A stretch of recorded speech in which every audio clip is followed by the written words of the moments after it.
Hey, look what we have found.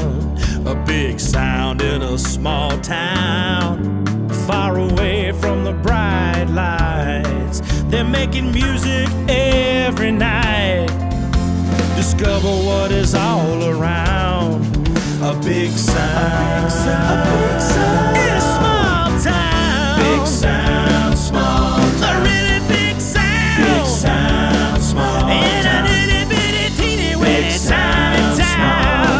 You're listening to Big Sound, Small Town with Sandy Carlton.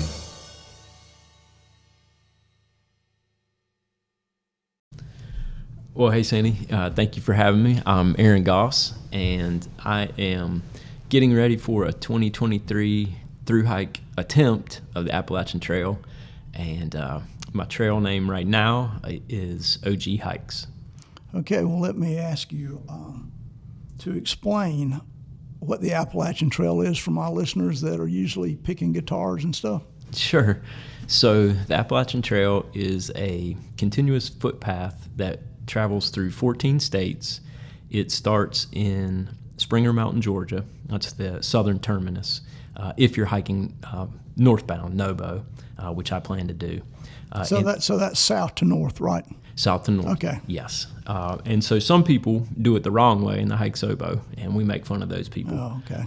But the northern terminus, or the end of the trail for me, is going to be Mount Katahdin in Maine. Uh-huh. And so this year the trail is 2,198.4 miles.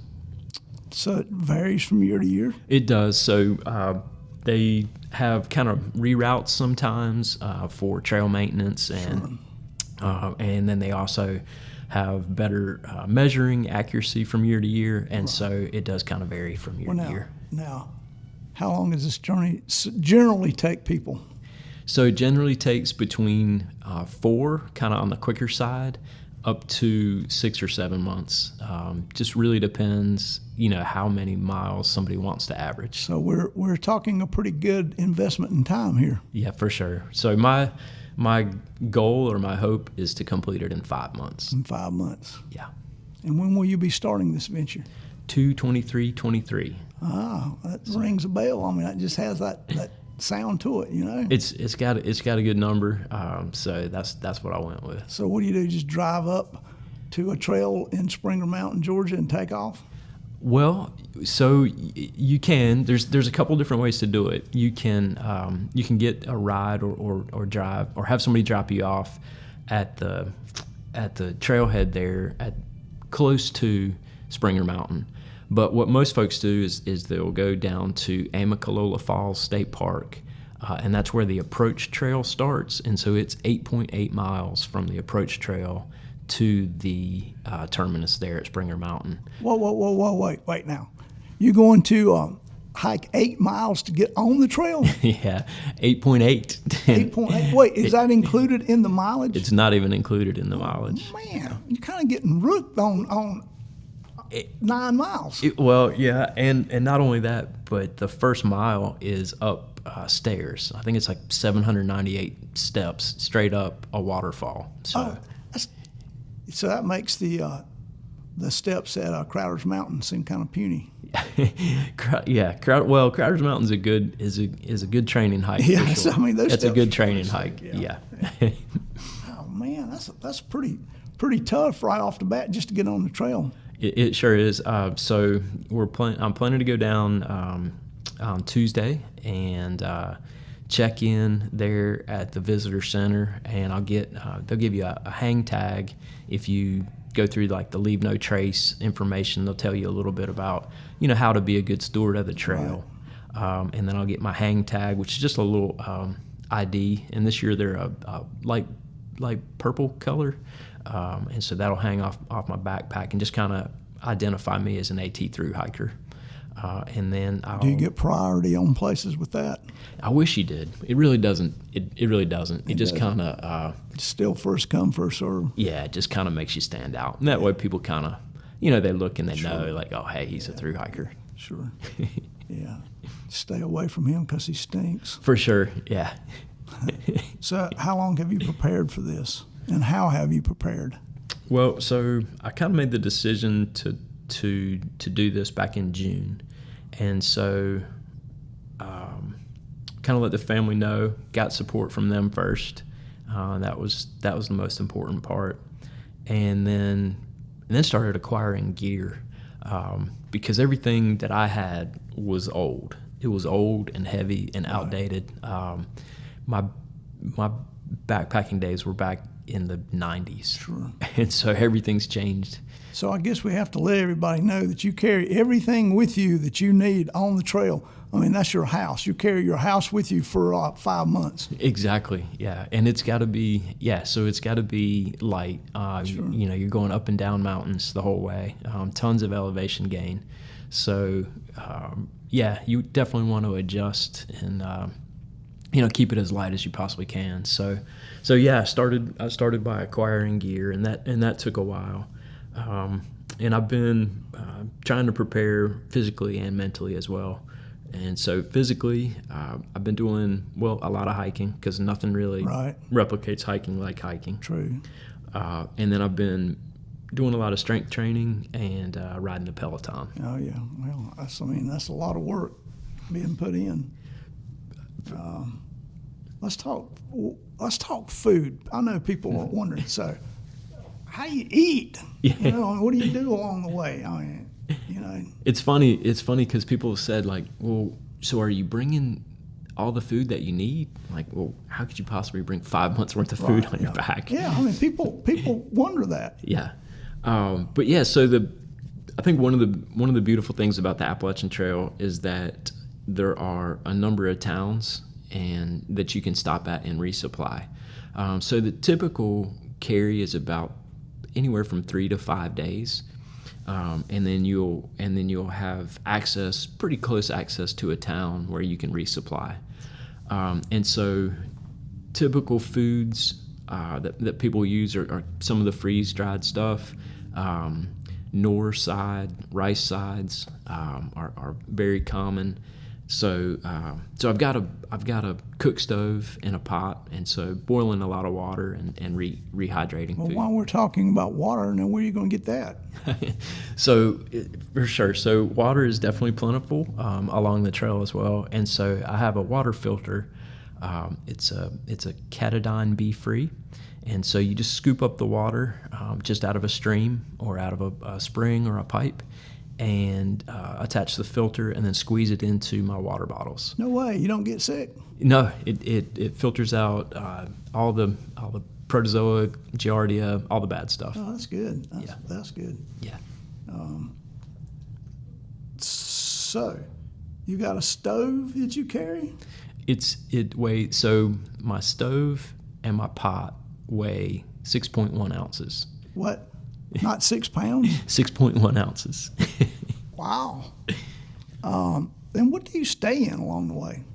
So that was my one of my first major purchases. I bought a Z-Pax duplex tent, which is made out of Dyneema fabric, which is super lightweight, super durable, and super water repellent. Oh, that's a good thing. And it actually stays up with my trekking poles. So it's not what you call a freestanding tent. You have to stake it out, and then my trekking poles hold it up. So what happens if you break a trekking pole?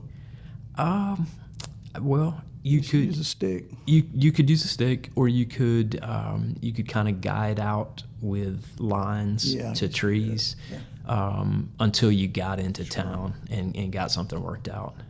Yeah. Now, you said you're leaving in February. Yeah. That's going to be really cold. How are you going to stay warm? It's definitely going to be cold. The thing that really gets you... How many clothes do you have to carry? So I'm keeping it light, or as light as I possibly can. So I don't have much. I've got a pair of shorts. I've got a shirt that I hike in every day.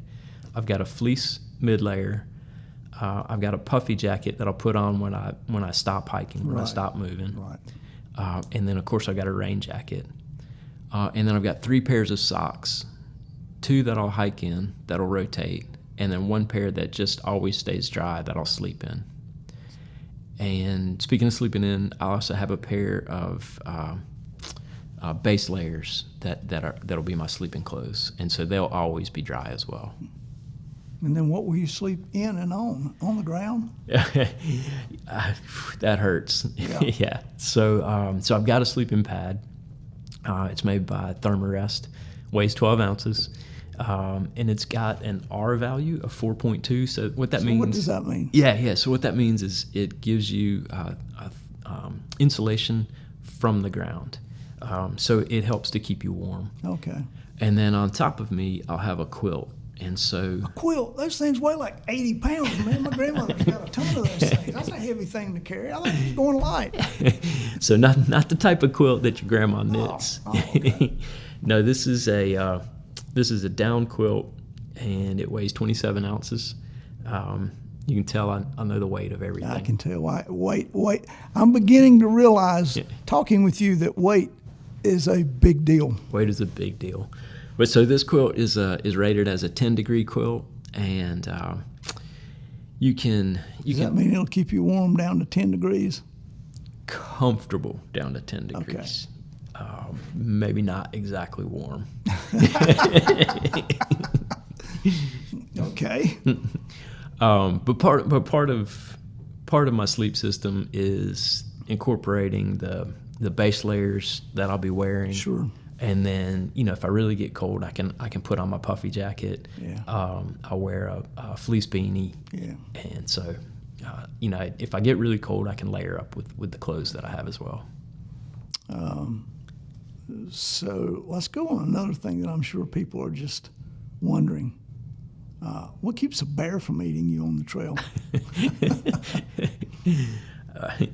Hopefully no bears eat me. So yeah, there are bears on the trail for sure. And they are black bears. They're not grizzly, so they're not going to eat him per se. No, but they are out there. One of the things that they say is a fed bear is a dead bear, and so what that means is you don't want them to get your food, because then they become accustomed to it, and then they become a nuisance. And then the rangers or the Forest Service will have to come in and actually put that bear down. Then how do you keep them from getting your food? Sure. So I've got a food bag that's attached to a carabiner, and then I with a line, a rope, and I throw that rope over a tree limb, and then hoist the bag up, and then tie it off around the tree. So the bear hang is way up in the tree, and it keeps the bear from being able to get to your food. Unless he can climb a tree. And I've heard that bears are have figured out kind of how people are hanging food and can get to them. So, but bears are also scared of us. They are. So, if they're in the wild and they haven't been eating out of garbage cans, right, then they are. Yeah. So I'm not particularly worried about bears. It's not really one of my fears. People ask all the time, are you going to carry a gun? Are you going to carry bear spray? And the answer to both of those is absolutely no. Oh, heck no. That's another ounce or another pound that you have to carry. Too much weight. Too much weight. Well, really, the fact that you're going out on a seemingly non-ending trail for 5 or 6 months, a bear or someone getting you is no more scary than 5 or 6 months on the trail. Right. Well, and statistically, the trail is a very safe place. Right. There's certainly been incidents on the trail, but if you compare it to life in general, it's much safer. Sure. Well, how will you exactly know where you're going? I'm sure trails cross each other, and Yeah, absolutely. So, the trail is marked with white blazes. Yeah. And so that kind of helps keep you navigated. But like you said, there are trails that come in and out different locations. So I actually have an app on my phone. It's called the Far Out app, and it provides you a ton of information, and it also gives you GPS tracking. So yeah, so I can actually have my phone in airplane mode, and still and still know where I am on the trail Okay. on this app. I guess it's in airplane mode to save. Are you stripping all essential stuff off of your phone so not to drain it? I've tried to free up as much space as I can, because I do intend to vlog Yeah. daily and post on my YouTube channel. And so I've definitely been trying to dump unwanted apps and free up space. Yeah. Yeah. Yeah. I would think that would be essential. Yeah. So how do you charge your stuff along the way? Yeah, so I've actually got a battery bank, a power bank. It's one of the newer ones. It's made by Nitecore. It's actually the lightest one out there. It's 5.8 ounces. Again, Got with it the weight. down. But it, Don't argue weight in a backpack with this man. but it's a 10,000 milliamp battery bank, and it can charge my phone 3.5 times, I think. And so I figure that'll probably be enough to get me into a town, and then where I can charge it. A town or a hostel or a hotel. Right. Now, so how far you have to, the trail normally doesn't run through very many towns. So how do you have to walk a long ways off the trail to get to a town? You can, yes. So that's an option. But then there's also the option of calling shuttle drivers. Oh, okay. So there's really kind of a sort of a cottage industry all up and down the trail. So like a trail Uber? Sort of. They call them trail angels sometimes, but they're not always free. But you can also stick out your thumb and hitch as an option to get into town as well. Mm-hmm. And people that live in these towns near the trail are familiar with seeing hikers, and some of them will pick you up. But yeah, it depends how bad you smell. Yeah. Well, and speaking of that, so along the trail, if you're not in town, so you get no shower, no bath, no anything, right? Yeah, and that's going to be pretty rough. But but every 3 or 4 days or so, you can come across a hostel or a town or maybe hop off and get a hotel. And will you wash your clothes in those places along with your body? Yeah, absolutely. That'll be kind of part of the town chores, they call them. Yeah. I guess So resupply, laundry. It's like being in a band, guys. You get to go to the laundromat. Okay. Do you carry soap with you? Is that something you carry? So I actually have some Dr. Bronner's, which is a concentrated soap. It only takes a couple drops, and then I actually have a really super lightweight collapsible bowl, and so I'll take little sponge baths at night to try and clean up a little bit. Sure, and I guess during, there'll be a lot of cleaning up to do, say if it's a muddy, nasty day. And there are tons of those on the trail. Yeah. It's basically like hiking through a rainforest. So, it's beautiful when the sun is out and you've got incredible views, but the reality is you're going to be hiking. I'm going to be hiking in the rain a large portion of it. Well, you going to have anybody meet you along the way? Yeah, for sure. So I'm definitely encouraging family and friends to come out and hike with me. I think especially when it's closer down, closer to where we live in the southern section. My wife Jenny. Yeah. Yeah, you might know. I might know. she's planning to come out and meet me on a pretty regular basis as well. Oh, well, speaking of that, so how does that go over with when you come in and tell your wife that, hey, guess what? I'm going to walk in the woods for 6 months. So it's funny. We started watching hikers on YouTube, and we were both really enjoying it. And this was something I'd always kind of had in the back of my mind, something I always wanted to do. And we just kind of started talking about it, and I said, I think I want to do it. I was just kind of, wanted to feel her out just to see like what her reaction would be. And she said, well, I think you should. Yeah. So. Hey, that's the right answer, right? Yeah, absolutely. So she's going to join you along the way at different places, bring you stuff when she can. Yeah. So she'll come up. We've kind of mapped out a few different places that we think would be good meeting spots. Right. Damascus Hot Springs. Sure. Some places like that. So, and we've got them kind of mapped out, going up. It'll definitely be harder as I get further up north. Right. But definitely looking forward to having some visits on trail. Well, back to your gear. How much does your pack weigh? Fully loaded. Okay, so there's a couple different ways to look at it. So what people talk about a lot is what your base weight is. Yeah. And so base weight is all of your gear less consumables and less food and water. So everything without food and water and consumables. So my base weight with all of that is right at 14 pounds. Okay. With food and water, I'll be under 20 pounds. Wow. That's pretty light. It's definitely light compared to what I used to do. Yeah. Back what I used to do, it was 40 pounds plus, 45. Your packs back in those days weighed almost as much as what you're carrying in total.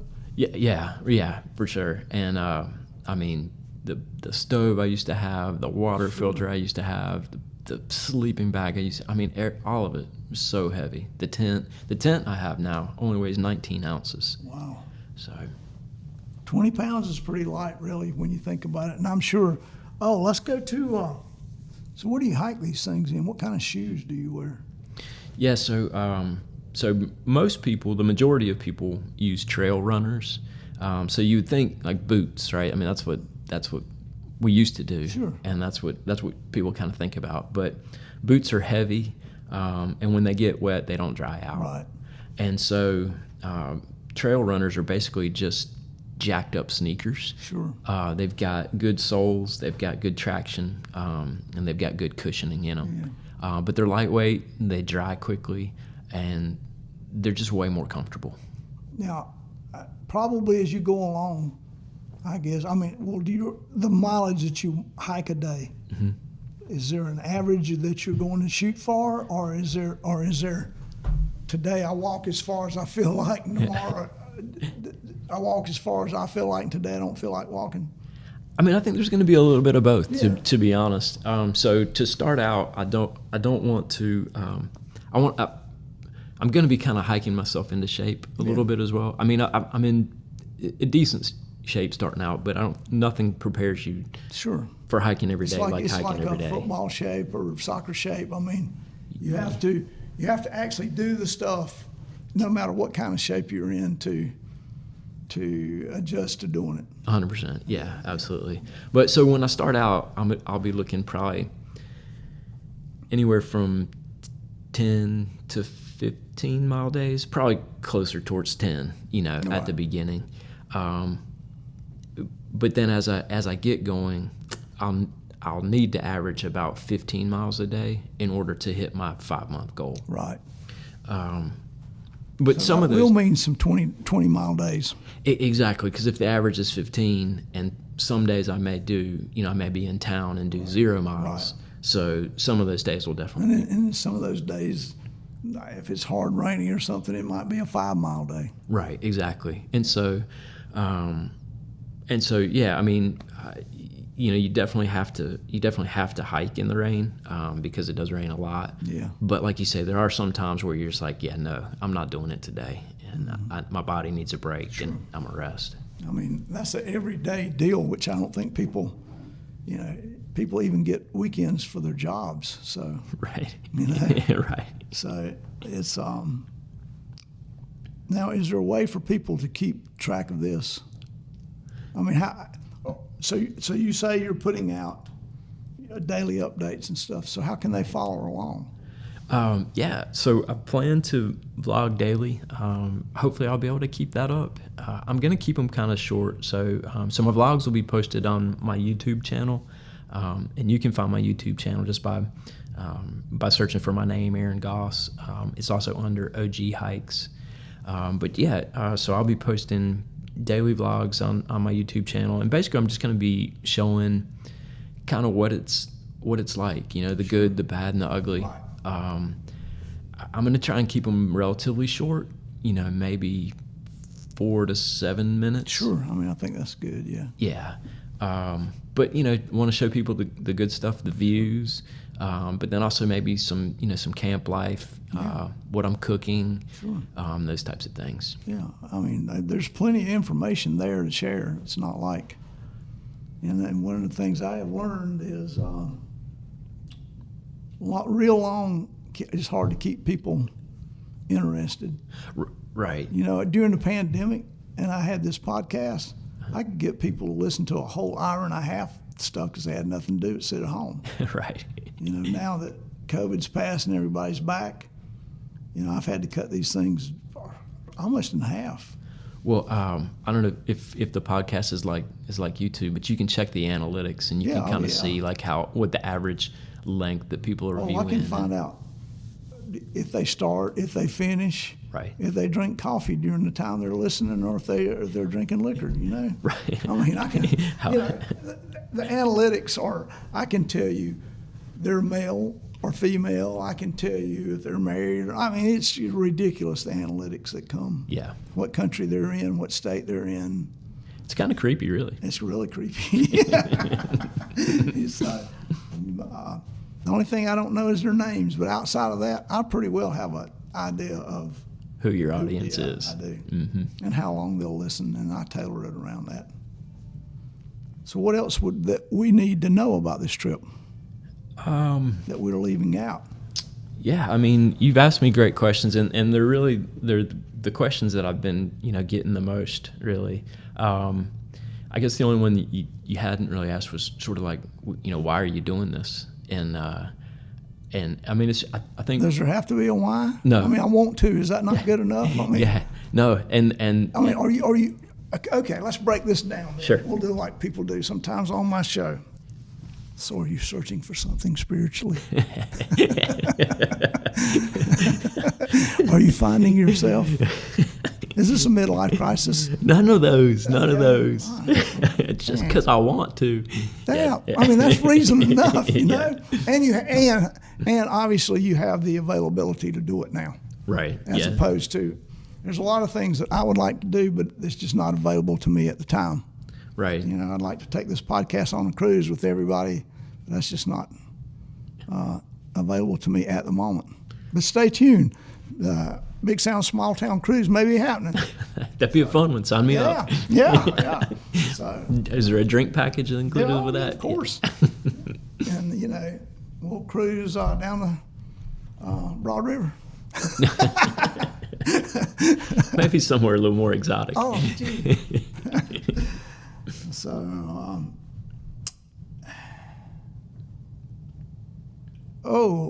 so your mom, what does she think about this?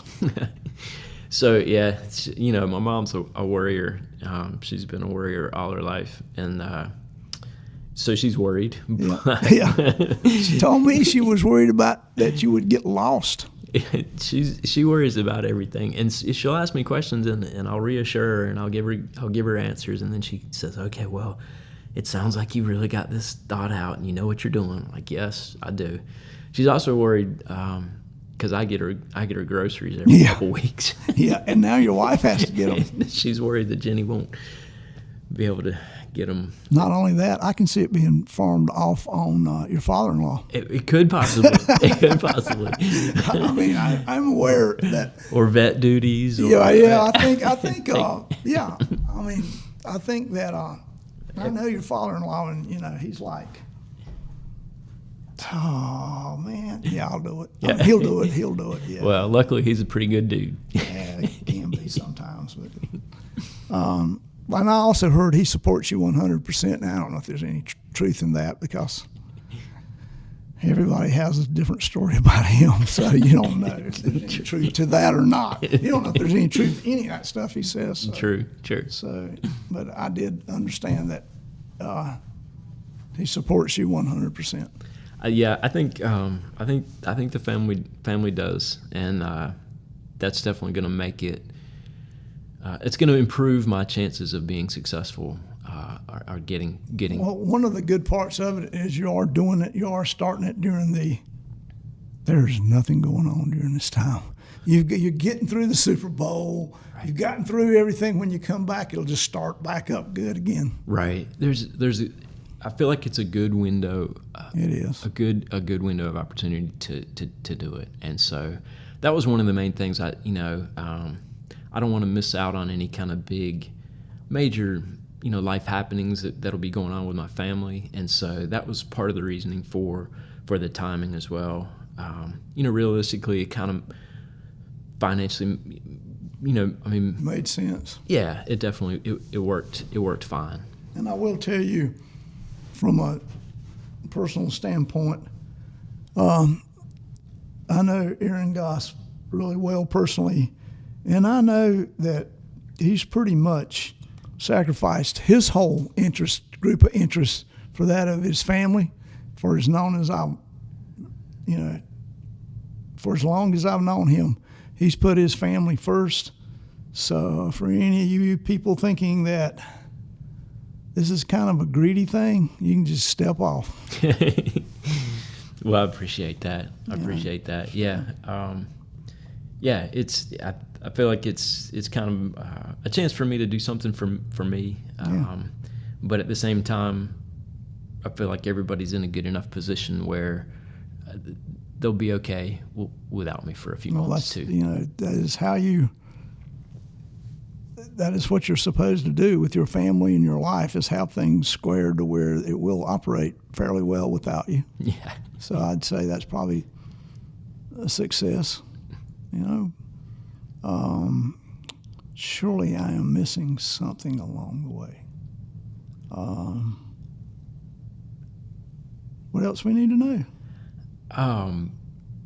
I'd definitely be looking for support from friends and family and people that I don't know. So sure, love to have you follow along on my journey.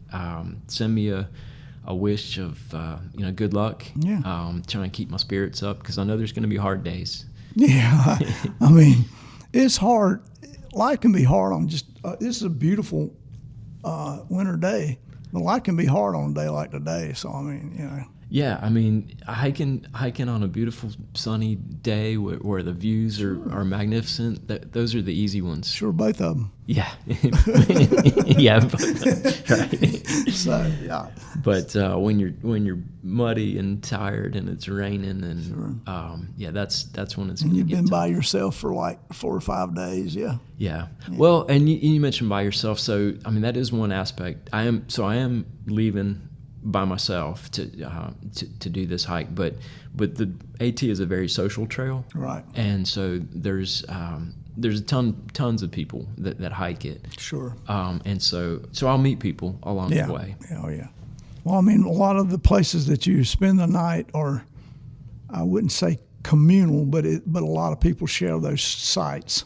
Well, yeah, both on trail and off trail. True. Yeah, this is true. So there are shelters every 8 to 12 miles, and so people spend the night in the shelters, and they kind of congregate there. So even if they don't sleep in the shelter, they'll set up their tent nearby. Yeah. Right. And then there's also hostels all up and down the trail as well. So you're really not alone as much as people will think you will. It's not like a solitary in wilderness type of a situation. Right. But there's plenty of wilderness. And there's plenty of solitary, but there's plenty of social as well. I read a story about a guy who ran the whole thing. And of course he passed through a lot of people, but he was not with people very often, you know? Right. And people also looked at him like he was kind of a jerk and kind of missing the whole idea of it, just because he was trying to set a record. A fastest known time. Yeah. So Well, you know, there's a saying, and it's hike your own hike, Yeah. and in his situation, it would be, you know, That's his own hike. run your own hike. I don't know, that's all I mean. but yeah, hike your own hike is just kind of, you know, I think people can kind of misuse that term a little bit, but you know, basically it just means, you know, don't get caught up with drama or with Right. other people, and Sure. or don't hike more miles than you want to. You know, Right. if you just want to do 12 one day, Sure. other people are doing 20. So what? Hike your own hike. Yeah. I think that's a good philosophy to take it with. Well, I do appreciate you coming and doing this. We'll do some updates along the way. You know, we might even get a quick call in here or there when you're in town someplace where we can talk and run updates on this. That'd be awesome. And then definitely we'll try to redo this when you get back. Well, that sounds great. Well, thank you so much for having me. Thank you for being here. This has telling been us fun. all about it. Absolutely.